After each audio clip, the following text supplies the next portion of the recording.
Chegou,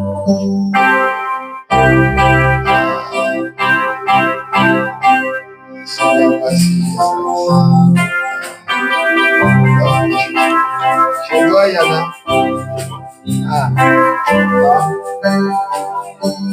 J'ai trouvé un Jésus-là qui est chantant. C'est qui m'aura, qui m'y pour. Oh, il est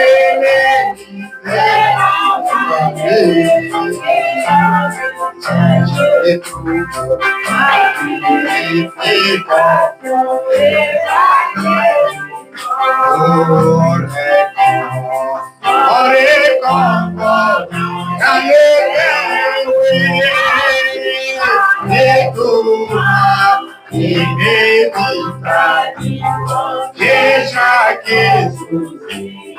Alléluia, la brillante étoile du matin.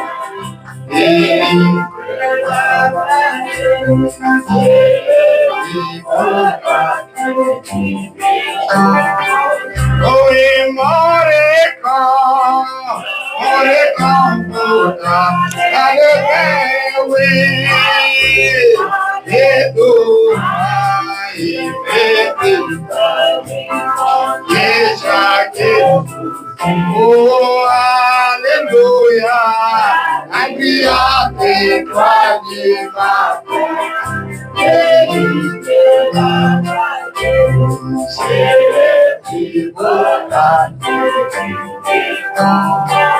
Oh, il a pris,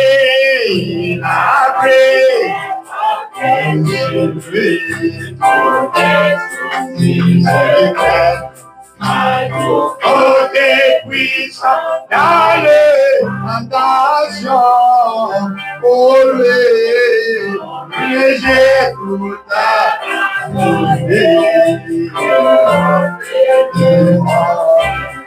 si tu n'es pas sa puissance, oh oui,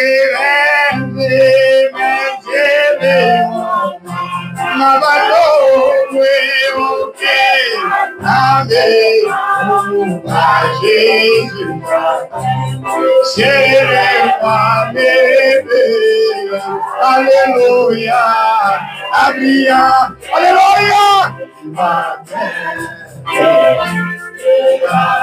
et les maladies tombent, il faut rentrer. Oh, et même si le monde m'a ballonné, amen, Jésus, si le mal, oh, alléluia, alléluia, et le souci tombe.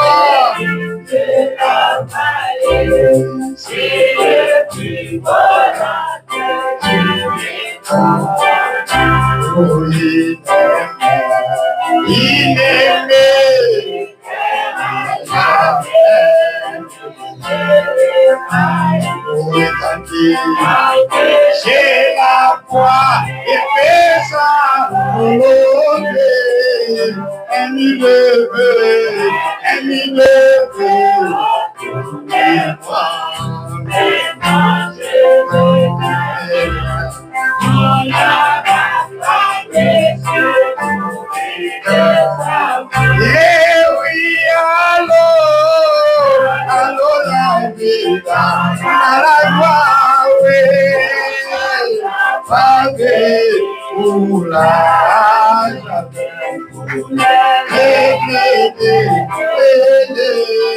Alléluia, la brillante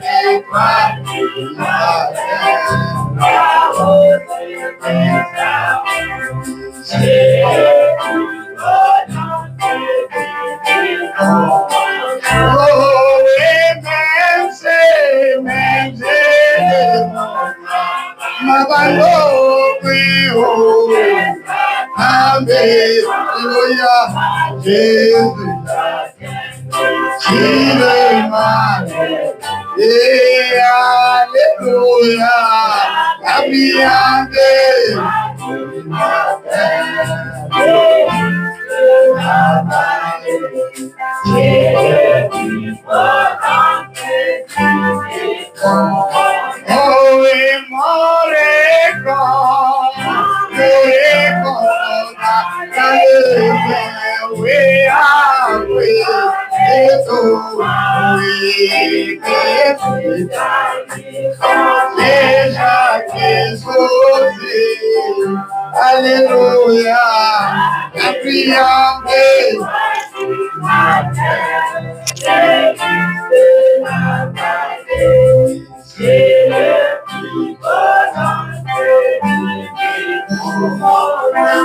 Dieu d'amour, Dieu de paix, Seigneur, qui est notre réconfort dans le peine. S'il y a un cœur brisé ce matin, qu'il sache que tu es son réconfort. Dieu bien-aimé, Jésus, si nous suivons le monde, nous serons toujours tourmentés. Si nous suivons les avis des uns des autres, nous serons toujours tourmentés, Seigneur. Nous nous verrons insuffisants, Père. Mais c'est bien parce que tu es notre toute suffisance, Père. C'est bien parce que tu es notre perfection, Seigneur Jésus. Ou un culte, Seigneur. Que chaque tumeur soit guérie au nom de Jésus. Que chaque rhumatisme sorte de cette porte. Dieu d'amour, ce diable d'estomac, Seigneur, je le chasse au nom de Jésus. Les maladies du cœur, je chasse au nom de Jésus. Dieu d'amour, s'il y a quelqu'un qui ne lit plus la Bible à cause de ses yeux, qu'il prenne sa Bible et qu'il lise. Au nom de Jésus. Dieu d'amour, s'il y a quelqu'un dont les enfants, Seigneur, se détournent peu à peu du droit chemin, le même Dieu qui a parlé aux enfants d'Attirat est ici ce matin. Que vos enfants reçoivent la vie. Comme il a dit que rien ne lui est impossible, alors rien ne lui est impossible. Même si ses enfants n'est pas destinés à être élus, par le nom de Jésus et par ses compassions, qu'ils ne deviennent au nom de Jésus. S'il y a un foyer brisé ce matin, que Dieu remplisse l'amour de la jeunesse au nom de Jésus. S'il y a une femme qui souffre ce matin, qu'elle retrouve son mari, son véritable mari, qui l'a chéri quand ils étaient jeunes, ce matin au nom de Jésus. S'il y a un homme qui souffre à cause d'une femme qui s'est habituée au mariage, que Dieu renouvelle son amour ce matin. Et que la Pentecôte revienne au milieu de nous. Que l'amour fraternel se propage dans cette ville à partir de cette église.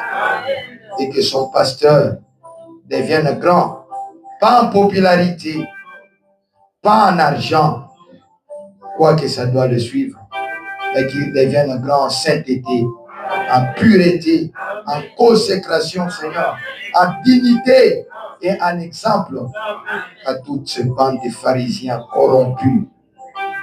Que ton nom soit béni, Seigneur, au nom de Jésus-Christ. Amen. Que le Seigneur bénisse. Amen. Ah, avez-vous la joie? Amen. Si vous n'avez pas la joie, venez, je vais vous communiquer.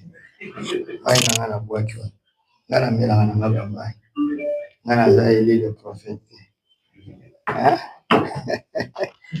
Ah, je suis très content de vous revoir. Amen.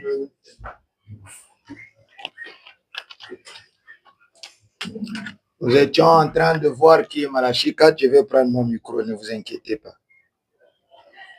Nous étions en train de voir qui est Malachie 4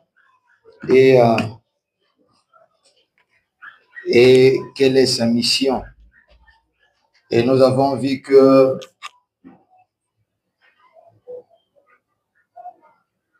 quand nous parlons de Malachie 4, c'est William Branham. Amen. C'est par ses caractéristiques qu'il nous a démontré que nous avons compris que c'était lui. Parce que nous sommes au temps de la fin. Et là, nous avons vu que il y a plusieurs types de prophètes. Il y a d'abord Jésus qui est le majeur de tout le majeur, le Dieu prophète. Et nous avons vu que parmi le prophète majeur, il y a 3 qui se distinguent. Amen.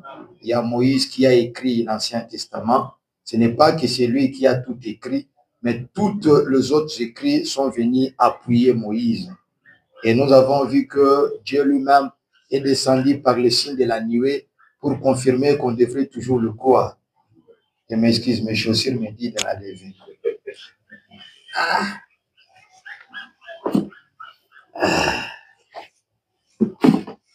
Merci beaucoup pour la compréhension. Donc, nous avons vu Paul qui a écrit le Nouveau Testament, c'est-à-dire tous les autres écrits, les évangiles, c'est de l'histoire qu'on a rencontré, et puis les autres épîtres sont venus appuyer la doctrine de Paul. Et même les autres épîtres se distinguaient à essayer de faire comprendre ce que Paul a dit. Vous allez voir par exemple Jacques qui vient rectifier un peu, les gens se sont dit non, nous ne sommes pas sauvés par les œuvres et tout. Il a démontré que Dieu, lui, il voit nos cœurs, mais les hommes voient nos œuvres. Amen. Et c'est comme ça. Mais nous avons vu que beaucoup de prophètes sont passés, Dieu leur avait dit de garder les choses pour le temps de la fin. Et j'aimerais vous faire remarquer une chose. Les choses qu'ils gardaient, ce n'étaient pas les choses qu'ils n'avaient pas reçues. C'était la compréhension des choses qu'ils avaient reçues.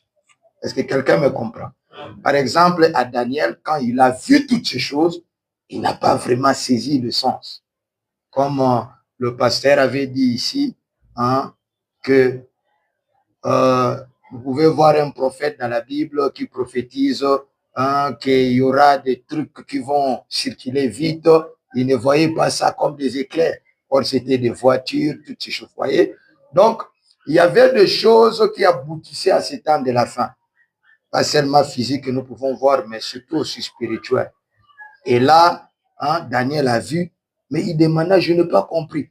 On lui a dit, scelle ces choses. En réalité, ce n'est pas qu'on ne lui a pas montré les choses. Il a vu. Mais on dit, c'est la compréhension de ces choses. C'est en quelque sorte un peu comme ça. On lui promet que tu vas mourir, on va t'enterrer avec tes pères. Mais au temps de la fin, les gens devront le comprendre. Pour que les gens puissent le comprendre, il y a entre les lignes un homme qui doit venir. Parce que nous avons lu avec vous que Dieu ne fait rien. Est-ce que vous comprenez? Quand on dit rien, sans d'abord avoir révélé ses secrets aux prophètes. Amen. Or, tous ces prophètes, nous voyons que les autres ont donné des secrets, peut-être en prophétisé sur l'avenir de ce qui va arriver d'une guerre, ou à cause d'une désobéissance et tout. Mais les secrets concernant la parole écrite, fraîchement, dans l'Ancien Testament, c'est Moïse qui a tout donné. Je ne sais pas si je me fais comprendre. Et tous les autres, quand ils sont venus, mais leur prophétie, c'était tout autour, pas des choses tellement nouvelles, mais des choses pour appuyer ce que Moïse avait déjà dit. Et même les révélations de Pierre, de Jacques et tous les autres, c'était pour appuyer ce que Paul avait dit. D'ailleurs, lui-même, nous avons lu avec vous, qu'il disait que j'ai posé le fondement, qui est Christ et personne d'autre ne peut poser dessus.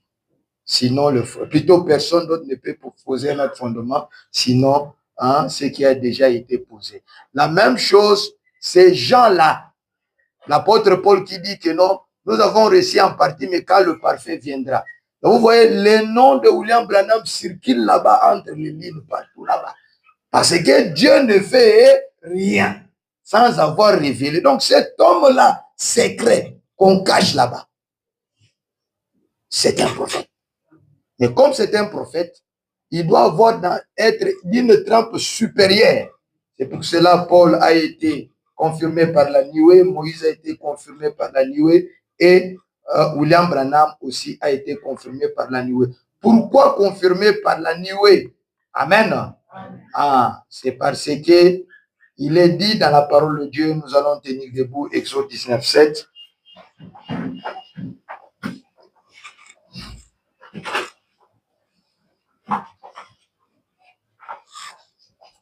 Vous y êtes? Exode 19, 7, il est dit, Moïse vint appeler les anciens du peuple et y mit devant eux toutes ces paroles comme l'Éternel lui avait ordonné. Le peuple tout entier répondit, nous ferons tout ce que l'Éternel a dit. Moïse rapporta les paroles du peuple à l'Éternel. Et l'Éternel dit à Moïse, voici, je viendrai vers toi dans une épaisse nuée. Pourquoi? Le but, c'est afin que le peuple entende quand je te parlerai. Et nous savons qu'ils avaient entendu le tonnerre. Et qu'ils aient toujours confiance à toi. Dans la version d'Arbi, on dit aussi, il te croit à toujours. Moïse rapporta le parole du peuple à l'Éternel. Nous pouvons nous asseoir. Donc, l'objectif de la nuée de gloire, c'est pour être l'arbitre. C'est pour cela l'apôtre Paul, quand cette nuée, cette colonne de feu, lui est apparue, il était capable de défier même les anges.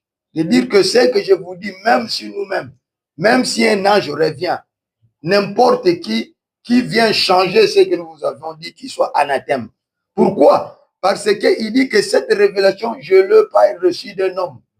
Je l'ai reçue de la nuée de gloire, de Christ lui-même. Amen. Ah, c'est la raison pour laquelle nous avons lu avec vous dans quelle attraction sur la montagne. William Branham montre que la nuée, c'est pour confirmer. Au fait, le travail de William Branham, tel que nous l'avons vu, c'était de pouvoir ramener tout le point en suspense et de pouvoir donner sa clarté, les rétablir. Ce ne sont pas des choses qu'on n'a jamais traitées, non. C'est comme ça que les gens disent, il a plagié, il a plagié. Non, non. Ils ne comprennent pas son travail. Son travail, c'est l'Apocalypse 10, c'est de prendre tout ce point-là. Et nous avons vu le mot suspense allait signifier quoi? Je rappelle pour que nous puissions aboutir à ce que nous voulons en venir. Suspense veut dire ce qui est resté sans solution, sans achèvement, interrompu, en sommeil, remis pour plus tard. C'est-à-dire chacun a essayé sur le baptême, si c'est cela. Et ils ont aussi reçu quelques clartés. Mais cela n'a pas été établi réellement comme vérité absolue. Pourquoi? Il fallait qu'un homme vienne avec la nuée. C'est pour cela dans Malachie 4, il est dit, souvenez-vous de Moïse, mon serviteur, et moi, je vous enverrai Élie, le prophète. Vous comprenez? Donc, qu'est-ce que je voulais en venir? Nous sommes au moment où, même si tu ne comprends pas ce que William Branham dit, mais parce que Dieu l'a confirmé, si c'est faux, que Dieu lui-même soit coupable de sa propre parole. Parce que je vous ai démontré pour ceux qui n'étaient pas ici, si un homme amène son intellectualisme dans l'interprétation de la parole, il échouera. Amen. Je vous ai montré et je peux aller avec vous, vous démontrer noir sur blanc. Même dans l'Ancien Testament, là, vous allez voir que Samuel dit que le diable inspira Moïse pour faire le dénombrement. Je pense, David, je parle autre chose, je pense autre chose. Comprenez? Si vous voyez un homme qui ne commet pas des erreurs en chair, c'est que le Saint-Esprit n'est pas là. Et je vous dis la vérité. Parce qu'il est toujours en conflit entre le Saint-Esprit qui met la parole en lui et lui-même. S'il ne fait pas d'erreur, c'est que quelqu'un qui a écrit son texte, qui sait déjà le point, les virgules et le tout. Donc il faut comprendre. Parfois, je dis autre chose. Vous allez trouver ça même dans la Bible, même dans le message. Il appelle Élie, Élisée, et parfois c'est comme ça. Mais vous allez voir dans Chronique, par exemple, ou vice-versa, je me souviens plus bien. On dit que c'est Dieu lui-même qui l'avait inspiré. Comment voulez-vous expliquer ça? Amen. L'explication est toujours dans la parole de Dieu. Donc, c'est pour vous dire qu'il faut croire cet homme. Et dans Malachie 4, selon sa mission, c'est pour nous ramener à la Pentecôte. Amen.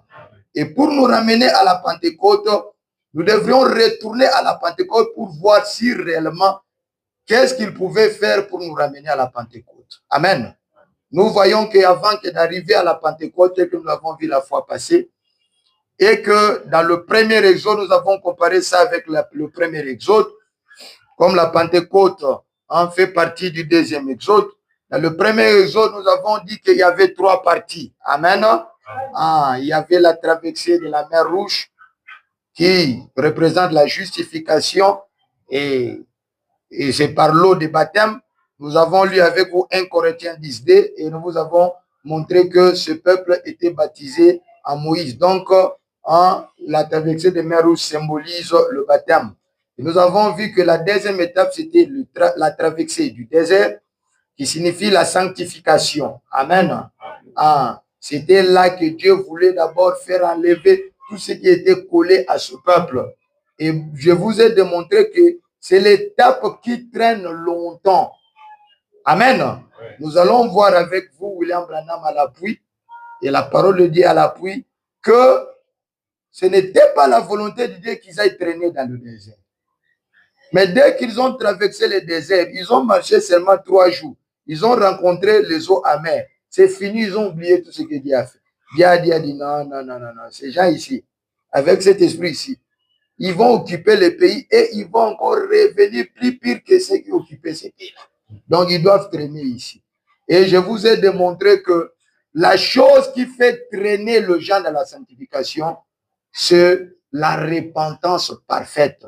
Si vous ne vous repentez pas parfaitement, vous n'aboutirez jamais au baptême du Saint-Esprit. Si vous n'aboutissez pas au baptême du Saint-Esprit, vous n'aboutirez pas à l'adoption. Souvenez-vous que pour arriver à l'enlèvement, il faut être ado. Nous allons le voir quand je vais partir. Et si vous voulez, je vais revenir. Là, je vais vous apprendre l'adoption. Parce que sans ça, tout ce que nous faisons ici, c'est vain. Quelqu'un peut être baptisé du Saint-Esprit et aller en enfer. Baptisé même du Saint-Esprit chaque jour. Vous comprenez? C'est pour cela l'apôtre Paul disait, nous avons reçu en partie. Mais nous attendons quoi? L'adoption, la rédemption de notre corps. Donc sans ça, c'est compliqué. Donc, il y a la traversée dans le désert, la sanctification, beaucoup y traînent. Nous allons le voir en détail. Et puis, la traversée du Jourdain, l'entrée dans le pays. Nous avons lu avec les Écritures la fois passée, nous ne revenons pas. Et nous avons vu que Jésus-Christ, en son temps, par le baptême de Jean, et même les disciples eux-mêmes ont baptisé aussi, les gens ont été justifiés. Et puis après, Jésus va revenir dans Jean 17 pour demander à Dieu de le sanctifier. Amen. Mais après cette sanctification, il dit à Pierre, quand il sera converti, affermi aussi les autres. Cela veut dire que si vous êtes justifié, sanctifié, vous n'êtes que sauvé potentiellement. Ce n'est pas le temps, je vous ai dit ici, je pense la fois passée, c'est comme du maïs que maman, papa a acheté 1 hectare et il a planté. Il vient dire à sa femme, vous savez, nous avons un grand champ de maïs. Les enfants qui sont les enfants écoutent, ils disent, papa, donne-nous ce maïs-là. Il dit, non, il faut attendre encore un peu. Donc les maïs sont là, mais sont des maïs potentiels. Et quand ça va commencer à pousser, il voit un peu de feuilles là, vertes. Il va aller dire à sa femme, mais il faut voir notre champ de maïs, c'est vraiment trop grand. Et puis quand les enfants disent, mais papa, où est ce maïs? Aux enfants, il dit clairement, non, il faut attendre un peu. Mais il faut que le maïs sorte réellement. Amen. Mais il ne faut pas que ça sorte sur le baptême du Saint-Esprit. Le baptême du Saint-Esprit n'est qu'une naissance. Amen. C'est une naissance qui vous donne le pouvoir de devenir. Quand nous disons que nous sommes les enfants de Dieu, nous le sommes par expérience. Dites Amen. Amen. C'est l'apôtre Paul qui le dit, que nous sommes sauvés par en espérance. Est-ce que vous saisissez ce que je veux dire? Mais l'enfant doit grandir et arriver en maturité. C'est ça l'adoption. L'adoption, ce n'est pas différent du baptême du Saint-Esprit, mais c'est le baptême du Saint-Esprit arrivé en maturité. Il y a beaucoup de gens qui sont baptisés du Saint-Esprit, mais le Saint-Esprit est difficile de les faire obéir. Je vous donne un exemple. Un enfant adopté, il est au-delà de la lettre écrite. Amen. Un enfant adopté, j'anticipe un peu, mais nous arriverons. Il est là avec toi, il cause. Vraiment une causerie grave. On lui dit, lève-toi, va dans tel endroit. Il sait quand son père parle. Chacun de nous sait quand Dieu lui parle. Quand Dieu parle, tu es conscient que c'est lui. Mais le problème est qu'un enfant adopté, c'est l'obéissance parfaite. C'est le Saint-Esprit qui coule librement. Ce sont ces gens-là qui recevront la rédemption du corps. Amen.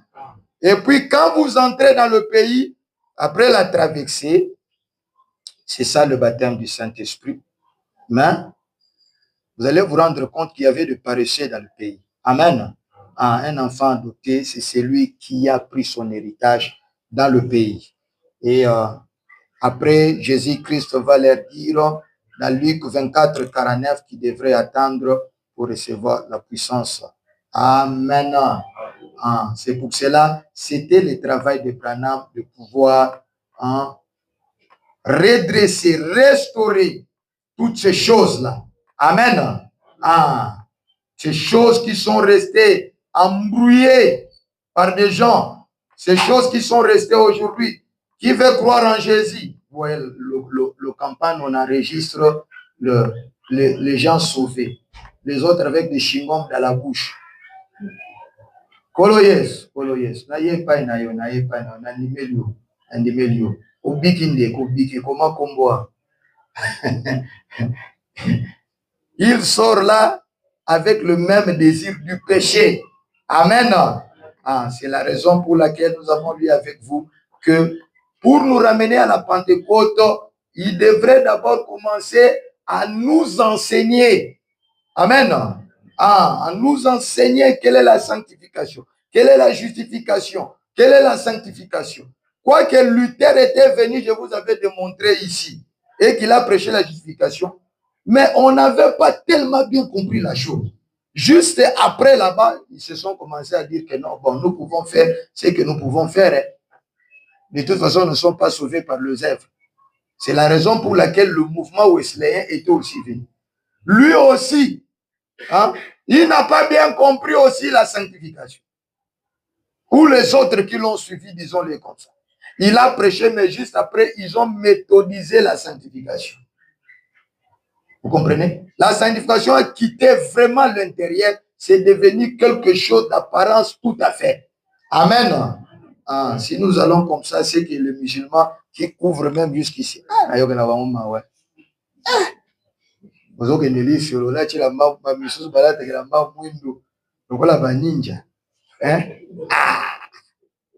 Vous comprenez?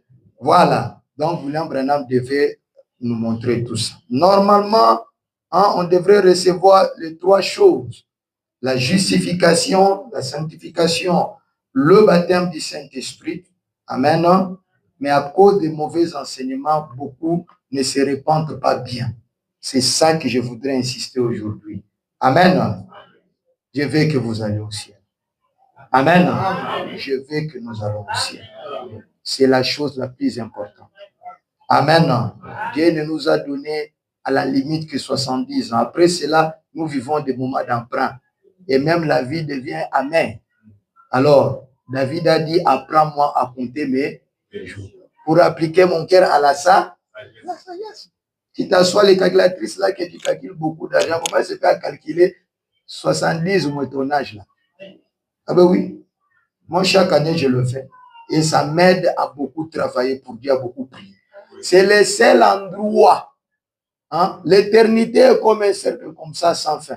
Et Dieu nous a donné un petit bouton sur le temps que nous vivons sur la terre. À peu près 6000 ans. Et chacun de nous, il nous a donné 70. Maintenant, remarquez que tout ce que nous serons dans l'éternité dépend de ce que nous sommes aujourd'hui. Est-ce que vous comprenez? Ne croyez pas que tout le monde là-bas sera identique. Non, il y aura une hiérarchie. Mais ça dépend. Je dis toujours aux gens que ça ne dépend pas parce que je suis pasteur et que toi, tu balayes l'église. Non. Dieu ne juge pas ce que je fais par rapport à ce que tu fais. Dieu juge la façon dont tu assumes la tâche qu'il t'a donnée dans ta vie. Si tu balayes bien l'église plus que moi qui prêche ici alors que je cours avec des jupons, je perdrai ma récompense, toi tu gagneras. Est-ce que vous me saisissez? Ou soit je prendrai paix, toi tu prendras grand. Donc, il m'a donné des capacités de prêcher. Parce qu'il y a d'autres, quand il est là pour exhorter, par exemple, tel que la Bible dit à Timothée, que le vieil maman exhorte dans la sagesse le jeune fille. Si tu fais ça correctement, amen, tu peux dépasser même le passer à récompense. Amen. Donc, il faut bien faire notre travail. Alors, nous voulons aller au ciel. Et c'est William Branham devrait d'abord redresser cet enseignement-là. Amen. Beaucoup se répandent comme Abraham. Dieu l'appelle, Seigneur, j'accepte. L'appel retentit, il prend son lot avec lui partout. Quelqu'un il se dit, ah! D'autres c'est leurs copains. Ici c'est le message de l'heure. Amen. Ah, mawa, mawa, mawa, mawa. Tu traînes là-bas longtemps. Dieu va t'attendre jusqu'à ce que tu vas t'en débarrasser. Amen. Et Abraham n'avait jamais reçu la circoncision jusqu'à ce qu'il se débarrasse de l'autre. Et l'autre même lui a créé des problèmes. Amen. La guérison divine, paragraphe 146 de 1954. Car dès que vous vous repentez de vos péchés, si vraiment Dieu vous a convaincu et que vous vous êtes repenti, puis vous vous êtes fait baptiser au nom du Seigneur Jésus-Christ, Dieu est obligé de vous donner le Saint-Esprit en instant même. Amen. C'est vrai. Parce que c'est ce qui dit sa parole. Ce n'est pas du tout la responsabilité de Dieu. C'est votre responsabilité à vous parce que le peuple a été mal enseigné. Chaque fois que les gens viennent et qu'ils commencent une petite affaire, ils disent, c'est cela. Oh là là, ce ne sont pas ces démonstrations charnelles qui comptent. Dans votre cœur, vous devez savoir réellement que vous êtes sauvés. Amen. Ce sont les attributs du Saint-Esprit qui comptent. Mais recevoir le Saint-Esprit, ce n'est pas recevoir ses attributs. Moi, je n'ai qu'un don, je peux prêcher. Vous avez qu'un don, vous pouvez parler en langue prophétisée et tout, chanter. Mais ce n'est pas ça qui est la preuve ultime que vous avez le Saint-Esprit. Amen. Recevoir le Saint-Esprit, c'est recevoir la personne de Christ dans votre cœur. Ah, alors toutes les autres choses s'accompliront dans votre vie. Amen. Les gens ont amené la repentance de Judas, qui volait à la caisse sans réparation. Il vole aujourd'hui, il va au coin au mur là-bas. Seigneur, tu vois, j'ai volé, pardonne-moi. Mais tu as volé la caisse de Jésus. Il y a des péchés qu'on fait contre les hommes et des péchés qu'on fait contre Dieu. Amen. Il faut que la repentance soit une repentance désachée. Jésus peut être aussi dans votre maison, mais il n'y a pas la vie dans votre maison. Pourquoi vous lui fermez la porte de la repentance? C'est comme il était parti, c'est Zachée. Vous lisez dans Luc 19, 7. Voyant cela, tous murmuraient et disaient, il est allé loger chez un homme pécheur. Mais Zachée, se tenant devant le Seigneur, lui dit, voici Seigneur, je donne aux pauvres la moitié de mes biens. Et si j'ai fait tort de quelque chose à quelqu'un, je lui rends le quadruple. Amen. Jésus lui dit, alors qu'il était déjà là, le salut est entré aujourd'hui dans cette maison. Amen. Ah, ne traînez pas dans le désert. Ils se sont réjouis, ils sont sortis, ils étaient justifiés. Mais comme ils traînaient, ils faisaient traîner Moïse des disputes et toutes ces choses. Là-bas aussi, il y avait des dons qui se manifestaient. Amen. La guérison était là par le serpent, des reins. Il y avait aussi des raisins, quelques fruits du pays. Ils manifestaient un peu l'amour, la sanctification et toutes ces choses, l'humilité, tous ces fruits du Saint-Esprit. Mais en réalité, il fallait entrer dans le pays pour l'avoir en gogo. Amen. William Branham dit dans Il prend soin et vous, de 1963, paragraphe 63.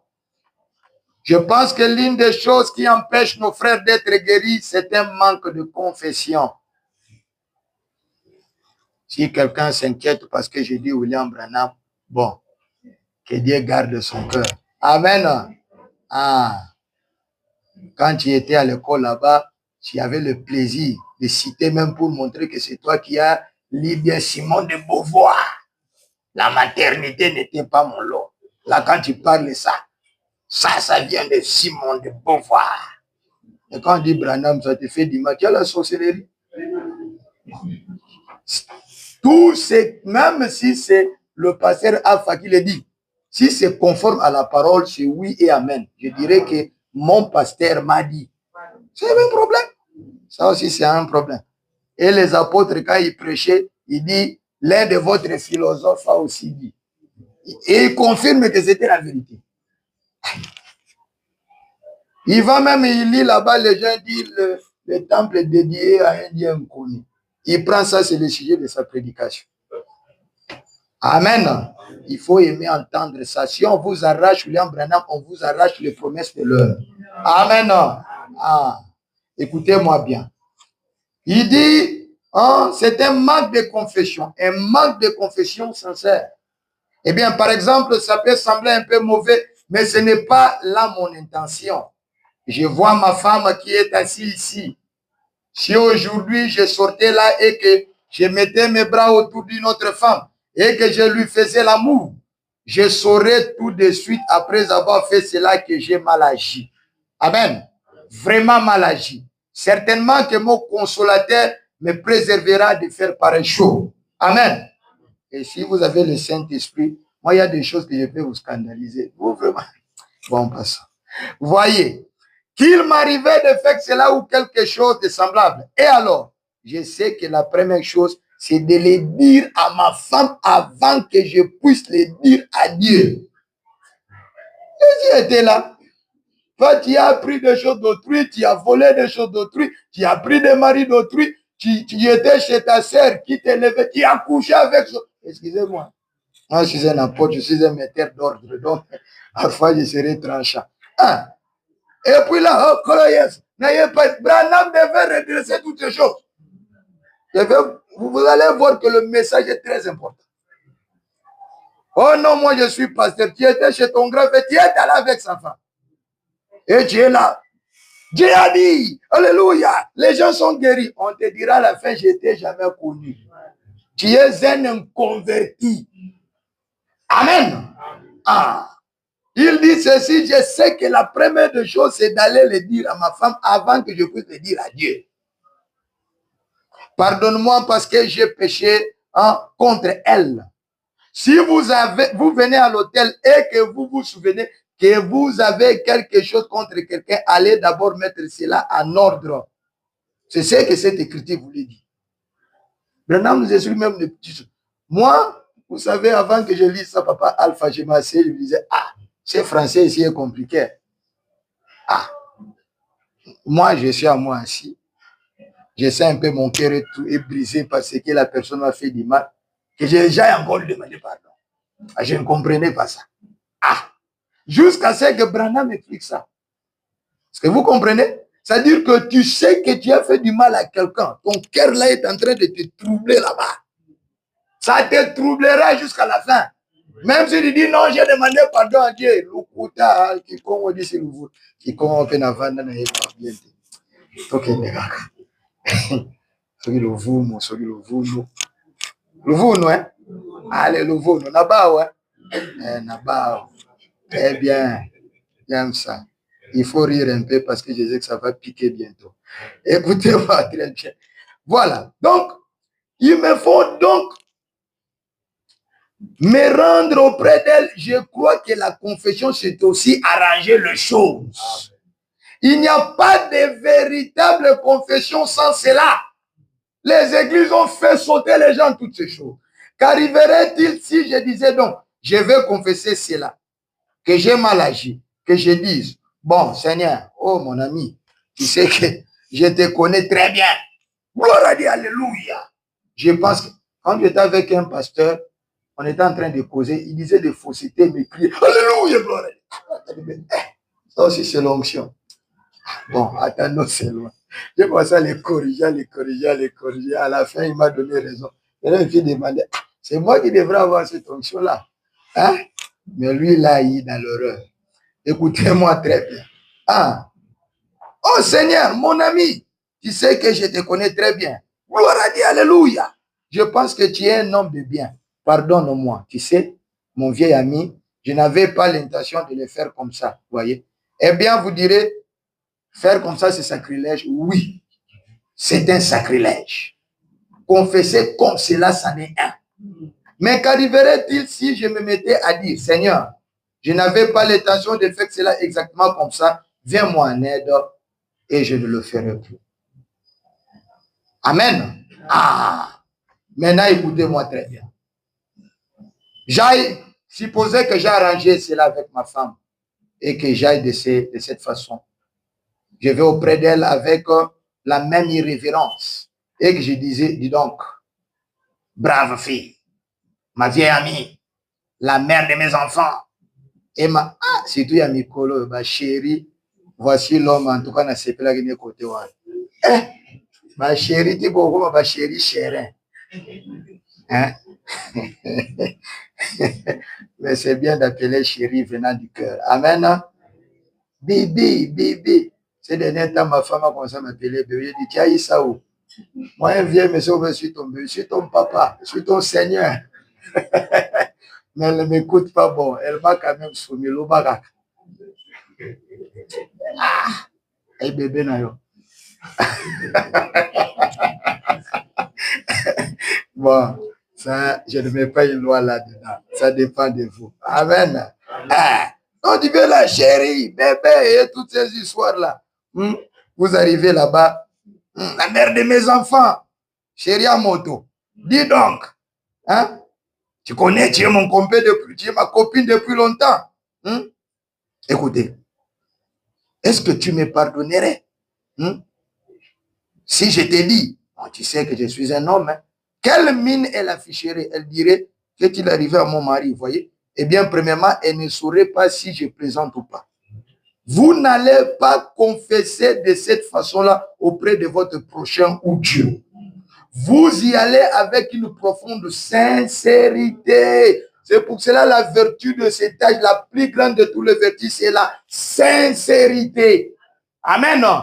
Nous prêchons avec sincérité. Nous nous marions avec sincérité. C'est ça la vertu que Dieu a exigée dans le message. Pourquoi? Nous allons nous confronter en ce temps avec des démons. Tout l'enfer est sur la terre. Amen. Il faut sincérité. Sinon, vous allez vous retrouver dans un trou. Écoutez-moi très bien. Avec un pied regret de votre péché. Premièrement, vous devez regretter. Je dois lui dire, chérie, viens ici. Il se peut que cela gâche le reste de notre vie conjugale. Tu es la femme avec qui je vis. C'est toi, ma chérie, et tu sais combien je t'ai témoigné mon amour pendant toutes ces années. Mais maintenant, peut-être que tu me quitteras à partir d'aujourd'hui. Peut-être que tu ne resteras plus avec moi. Peut-être que tu ne m'accepteras plus. Je le sais. Mais cependant, pour mettre la chose en ordre, je dois être en ordre avec mon Seigneur. Amen.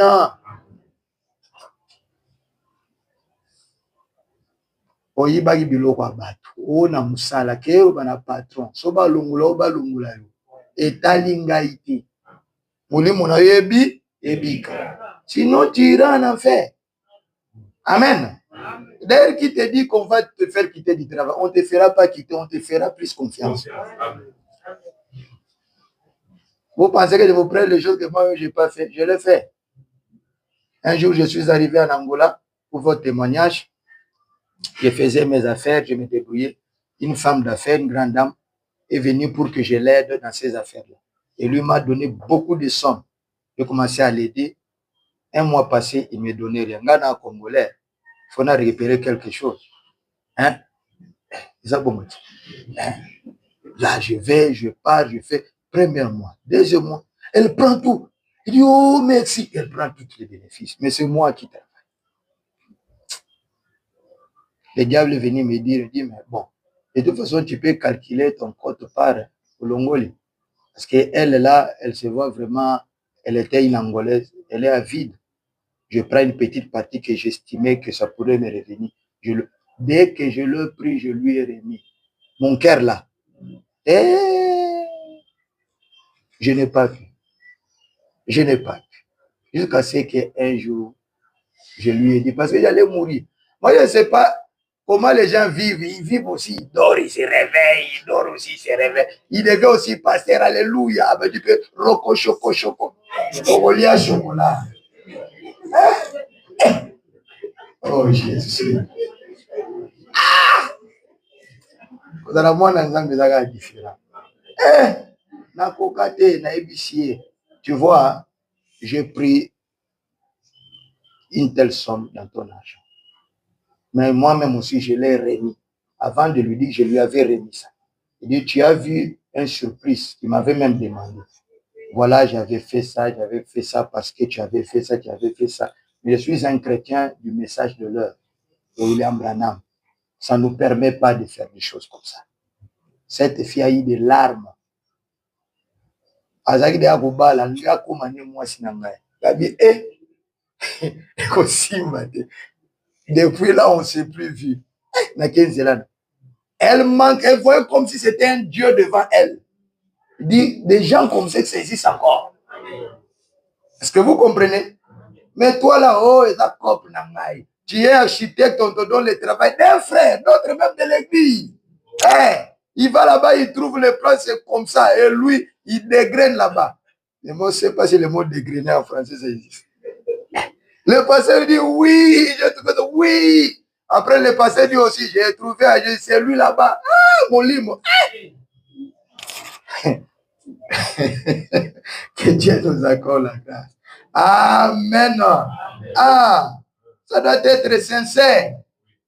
Cependant, pour mettre cela en ordre avec mon Dieu, je dois le lui dire du fond de mon cœur. Mon mari, je vole l'argent. Il y a même des mamans passées dans ces maisons qui volent l'argent dans les sacs des pasteurs. Oh, pasteur, je ne dis pas à vous, je dis à ceux qui vont me suivre.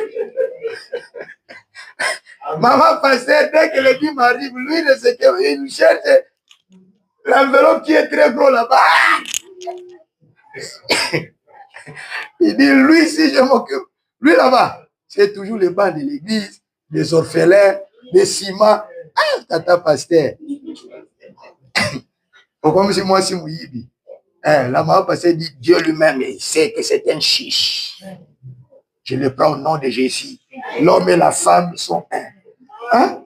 Non, va dire à ton mari, excusez-moi, ça va le changer. Vous les hommes, vous allez amener vos femmes à en faire comme ça. Commencez à leur donner. Ensuite, je dois les dire à Dieu de la même façon et les dire à eux deux, à elle et à Dieu avec sincérité, que je ne le ferai plus jamais par la grâce de Dieu. Voyez? Ne faites pas juste, eh bien, je peux le lui. De toute façon, il ne verra pas cela. Peut-être que mon langage à son égard pourra la convaincre, mais mon langage ne convaincra pas Dieu. Il voit mon cœur et il le sait. Après tout, avec elle, je ne passerai que quelques années de plus, si Dieu le permet. Et nous serons enlevés de ce monde-ci. Mais avec Dieu, c'est l'éternité. Amen. Ainsi, je dois être profondément sincère envers Dieu. Et alors, si je suis sincère, il m'exaucera. Mais si je ne le suis pas sincère, c'est inutile pour moi de faire perdre le temps à Dieu à m'écouter. Amen.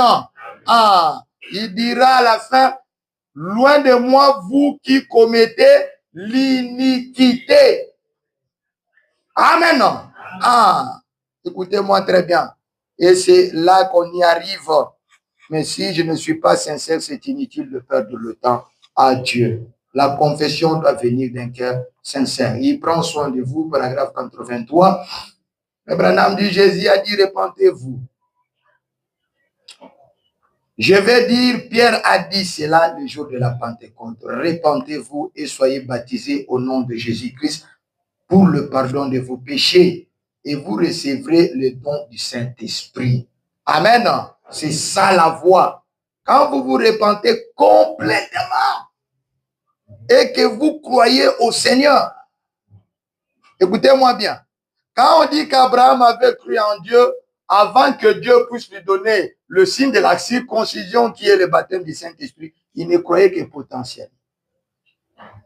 Parce que la foi, ce n'est pas le dire, mais c'est le faire par les actes. Amen. Il n'avait obéi qu'en partie. Voilà comment il a souffert. Amen. Si Dieu ne vous donne pas encore le baptême du Saint-Esprit, c'est que votre foi n'est pas encore agréée. Vous tournez là-bas de votre sanctification. Il y a même des croyants dans ces messages qui ont fait 30 ans dans la sanctification. Et un homme sanctifié, quand toi tu te forces là, moi il me conduit. C'est comme je suis dans l'eau. Un homme qui est dans la... Il y a des églises qui sont dans la sanctification, ça peut être confondre comme s'ils ont le Saint-Esprit. Ils n'en ont pas. Quelqu'un qui est au baptême et quelqu'un qui est à la sanctification, lui-même peut exagérer. Mais il souffre. Hein? C'est pour cela que dans beaucoup d'églises, il y a beaucoup de fous et de folles. Les églises du message, surtout les légalistes là, c'est lui qui tombe folie. Lui là, folie, folie. Pourquoi? La chaudière. Vous vous chauffez tellement jusqu'à ce que le bouillard va s'éclater. Quoi? Or, Dieu vous conduit librement. Amen. Cherchez le baptême du Saint-Esprit dans la véritable repentance, mes frères. Il dit, quand vous vous repentez complètement et que vous croyez au Seigneur et que vous vous faites baptiser au nom de Jésus-Christ, vous faites et qu'il ne vous donne pas le baptême du Saint-Esprit, vous faites de lui un menteur. Amen. Ah. Mais quand les gens viennent avec sincérité dans leur confession, amen. Ah. Et quand ils ne viennent pas plutôt de leur cœur sincère, en cachant quelque chose comme Abraham, vous justifiez. Vous traversez la mer Rouge, vous marcherez dans le désert, la sanctification, mais vous n'entrerez pas dans le pays, le baptême du Saint-Esprit. Amen. Ah, c'est la raison pour laquelle William Branham devrait aussi restaurer la problématique du baptême au nom de Jésus. Repentance et le baptême aussi au nom de Jésus. Amen.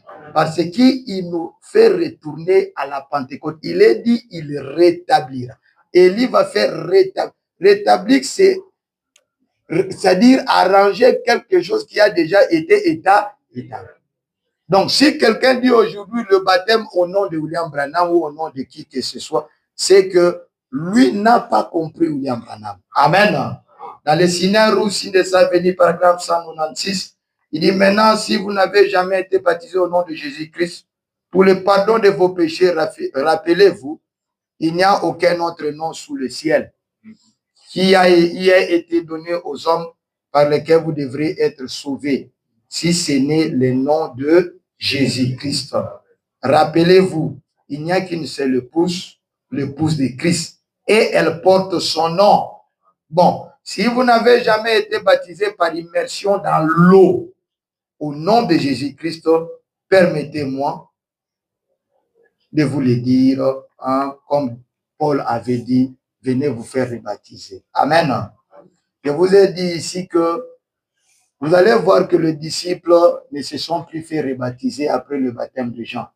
Mais ici, Paul demande à Apollos de pouvoir se faire rebaptiser. Parce que le baptême, au fait, c'est un engagement d'une bonne conscience. Amen. Vous ne pouvez pas avoir une bonne conscience si vous n'avez pas reçu une instruction correcte. Et vous allez voir qu'Apollos n'était pas resté longtemps avec Jean-Baptiste pour pouvoir maîtriser son message. Et quand l'apôtre Paul lui a demandé, avez-vous reçu le Saint-Esprit depuis que vous avez cru? Il va répondre que je n'ai jamais entendu parler d'un Saint-Esprit. Vous voyez? Or, si vous suivez les prédications des gens, il a bien dit qu'il vous baptisera du feu et du Saint-Esprit. Donc, il ne savait même pas l'objectif pour lequel il était baptisé. Lui, il savait seulement que c'était pour le pardon, c'est fini. Mais c'était pour monter un peu plus haut. Amen. Ah.